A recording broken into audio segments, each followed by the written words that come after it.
Fatimah Rehana dengan NIM 19050760001, kelas A angkatan 2019, mahasiswa Pendidikan Bahasa Indonesia, Fakultas Keguruan dan Ilmu Pendidikan, Universitas Mula Warman. Video pembelajaran ini saya buat untuk memenuhi tugas mata kuliah Metode Pembelajaran Bahasa dan Sastra Indonesia.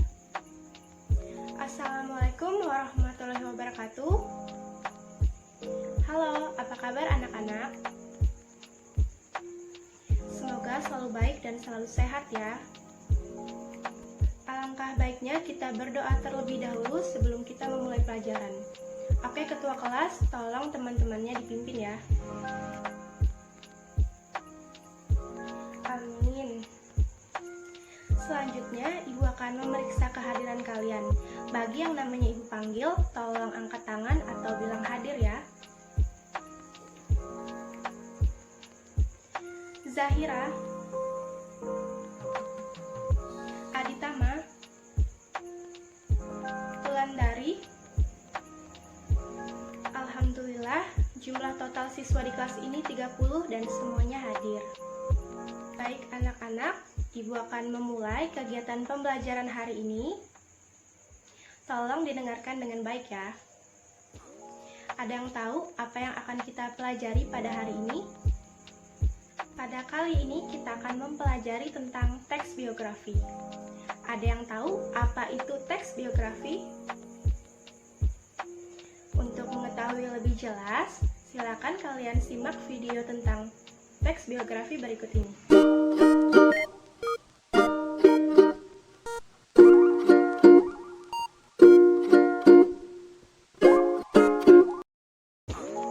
Tujuan pembelajaran. Selama dan setelah mengikuti proses pembelajaran, peserta didik diharapkan dapat 1. Menelaah teks biografi berkaitan dengan bidang pekerjaan. 2. Mengidentifikasikan ciri teks biografi berdasarkan isinya berkaitan dengan bidang pekerjaan. 3. Mengidentifikasikan struktur teks biografi berkaitan dengan bidang pekerjaan. Keempat, menemukan pola penyajian karakter unggul tokoh dalam teks biografi berkaitan dengan bidang pekerjaan.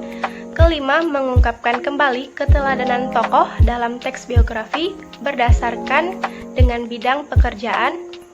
Keenam, menjelaskan cara meneladani karakter unggul tokoh dalam teks biografi berkaitan dengan bidang pekerjaan. Ketujuh, menuliskan kepribadian unggul yang dapat diteladani dari tokoh biografi berkaitan dengan bidang pekerjaan.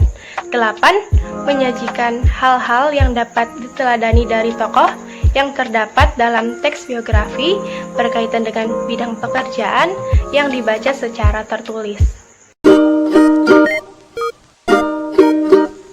Ada 4 pembahasan materi yang akan dijelaskan.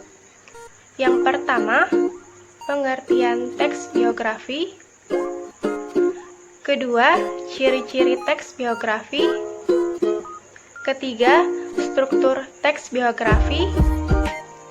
Dan keempat, kaidah kebahasaan teks biografi. Kita masuk ke pembahasan yang pertama, pengertian teks biografi. Kata biografi berasal dari bahasa Yunani, yaitu bios yang berarti hidup dan grafien yang berarti tulis. Dengan kata lain, biografi merupakan tulisan tentang kehidupan seseorang.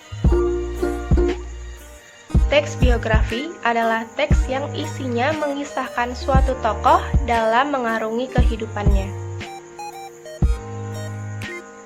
Menurut Kamus Besar Bahasa Indonesia, biografi adalah riwayat hidup seseorang yang ditulis oleh orang lain. Teks biografi ditulis oleh seseorang dengan tujuan agar tokoh tersebut dapat menjadi teladan bagi orang lain. Penulisan kisah hidup tokoh mencakup permasalahan yang pernah ia hadapi, juga kelebihan-kelebihan tokoh yang dapat dijadikan inspirasi. Pembahasan kedua, ciri-ciri teks biografi. 1. Berisikan fakta kisah hidup tokoh yang ditulis. Kedua, berbentuk narasi yang ditulis dengan gaya penulisan yang semenarik mungkin. Ketiga, bersifat inspiratif sehingga dapat mempengaruhi pembaca. Keempat, berisi motivasi sehingga dapat dicontoh pembaca. Kelima, memiliki kesan dan pesan dari tokoh yang ditulis. Dan keenam, memiliki struktur baku yang meliputi orientasi, peristiwa penting, dan reorientasi. Kita masuk ke pembahasan yang ketiga, struktur teks biografi. Yang pertama ada orientasi. Orientasi adalah bagian awal dari teks biografi, mulai dari pengenalan tokoh seperti nama, tempat, tanggal lahir, dan latar belakang kisah atau peristiwa yang akan diceritakan selanjutnya untuk membantu pendengar atau pembaca. Informasi yang dimaksud berkenaan dengan ihwal siapa, kapan, di mana, dan mengapa. Kedua, peristiwa penting berisi rangkaian peristiwa yang disusun secara kronologis menurut urutan waktu yang meliputi kejadian-kejadian utama yang dialami tokoh. Dalam bagian ini, mungkin pula disertakan komentar-komentar pencerita pada beberapa bagiannya. Yang ketiga, reorientasi. Berisi komentar evaluatif atau pernyataan, kesimpulan mengenai rangkaian peristiwa yang telah diceritakan sebelumnya. Reorientasi ini bersifat opsional, yang mungkin ada atau tidak ada di teks biografi. Kita masuk ke pembahasan yang terakhir, kaidah kebahasaan teks biografi. 1. Menggunakan kata ganti orang ketiga tunggal seperti ia, dia, atau beliau. Kedua, banyak menggunakan kata kerja tindakan untuk menjelaskan peristiwa atau perbuatan fisik yang dilakukan oleh tokoh. 3. Banyak menggunakan kata kerja pasif untuk menjelaskan peristiwa yang dialami oleh tokoh. Keempat, banyak menggunakan kata sifat untuk mendeskripsikan sifat tokoh, misalnya pintar, rajin, tekun, dan pantang menyerah.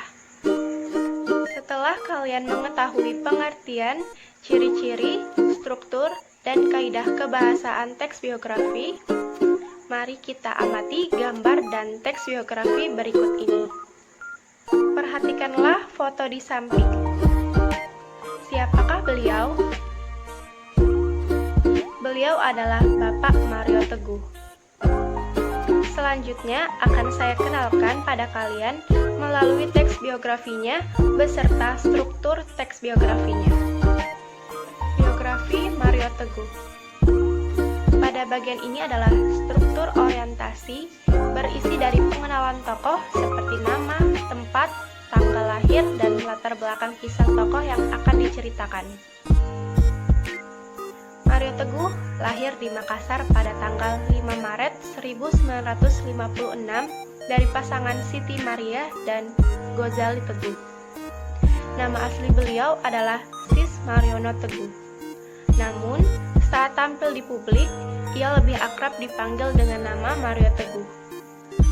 Pada 28 Januari 1993, Mario Teguh menikah dengan Lina Teguh dan dikaruniai dua anak, yaitu Audrey Teguh dan Marco Teguh.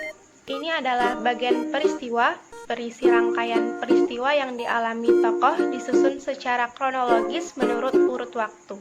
Sejak kecil, Mario Teguh adalah anak yang sudah terkenal dengan kecerdasannya.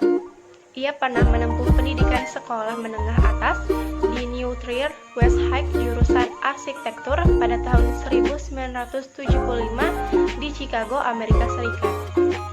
Setelah lulus, ia kembali pulang ke Indonesia dan melanjutkan sekolahnya di jurusan Linguistik dan Pendidikan Bahasa Inggris, Institut Keguruan dan Ilmu Pendidikan (IKIP) di Malang dalam program S1. Selama di Malang, ia memiliki komunitas yang diberi nama MTSC, adalah singkatan dari Mario Teguh Super Club. Tak berhenti dalam mencari ilmu, Mario Teguh terbang ke Jepang untuk menimba ilmu di Sophia University, jurusan International Business. Kemudian, tahun 1983, ia mengambil jurusan Operation System di Indiana University, Amerika Serikat dengan gelar MBA. Sebelum tampil di layar televisi, Mario Teguh beberapa kali sempat bekerja di bidang perbankan. Pada tahun 1983 hingga 1986, ia menduduki jabatan sebagai Head of Sales Citibank Indonesia. Tahun 1986 sampai 1989, ia menjadi Manajer Business Development BSB Bank. Ia juga sempat menjabat sebagai Vice President Marketing Aspek Bank pada tahun 1990 hingga 1994. Sudah merasakan berbagai pengalaman yang ia jalani, di tahun 1994, Mario Teguh mendirikan Business Effectiveness Consultant, Excel Corp yang menjabat sebagai CEO di Jakarta dan Senior Consultant. Excel Corp sendiri adalah sebuah perusahaan konsultan di bidang pengembangan kualitas pelayanan dengan spesialisasi pada penyediaan solusi keefektifan bisnis. Pada tahun 2002, Excel Corp berhasil meluluskan lebih dari 68.000 orang melalui beberapa seminar dan workshop. Berbagai perjalanan dan pengalamannya di bidang bisnis menjadikan sosok Mario Teguh sering menjadi pembicara di program bisnis, yaitu Business Art di O-Channel pada tahun 2007 dengan keleluasannya berbicara dan penyampaiannya kepada masyarakat yang mudah dipahami menjadi salah satu ciri khasnya. Setelah dianggap sukses menjadi pembicara di acara tersebut, Mario Teguh kemudian tampil di acara yang ia bawakan sendiri, yaitu Mario Teguh Golden Ways, di salah satu channel televisi swasta tahun 2006 hingga 2016. Dari acara tersebutlah, Mario Teguh mulai dikenal luas oleh masyarakat Indonesia dan dikenal sebagai salah satu motivator termahal dan sukses di Indonesia.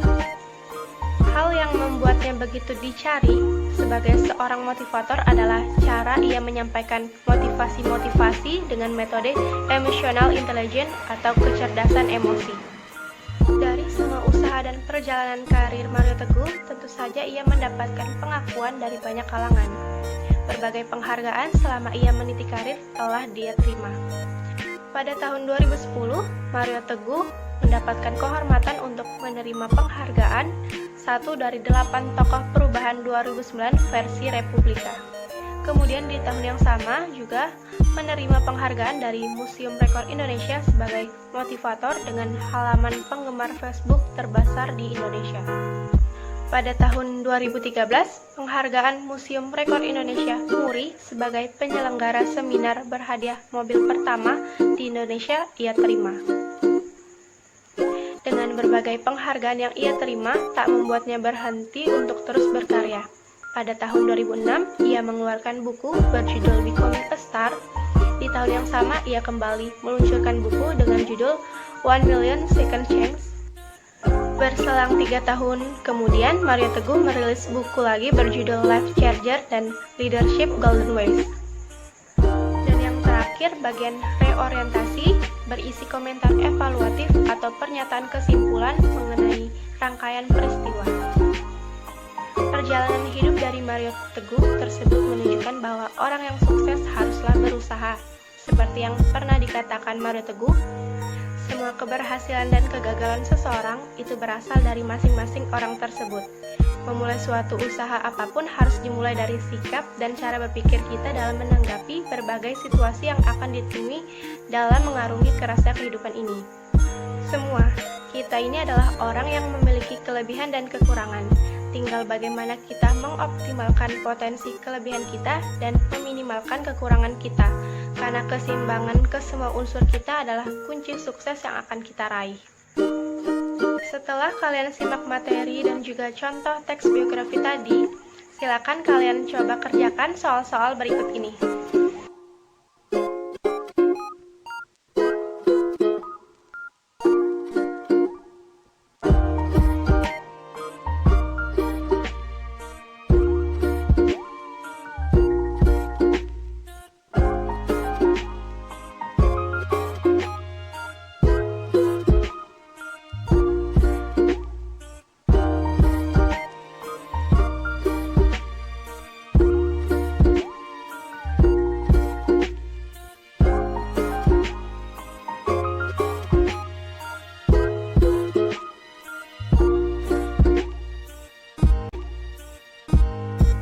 Sebelum kita akhiri pembelajaran hari ini, Ibu ucapkan terima kasih atas perhatiannya. Jangan lupa dikerjakan soal-soalnya. Jika ada yang belum dipahami dan ingin ditanyakan, silakan. Terima kasih. Wassalamualaikum warahmatullahi wabarakatuh.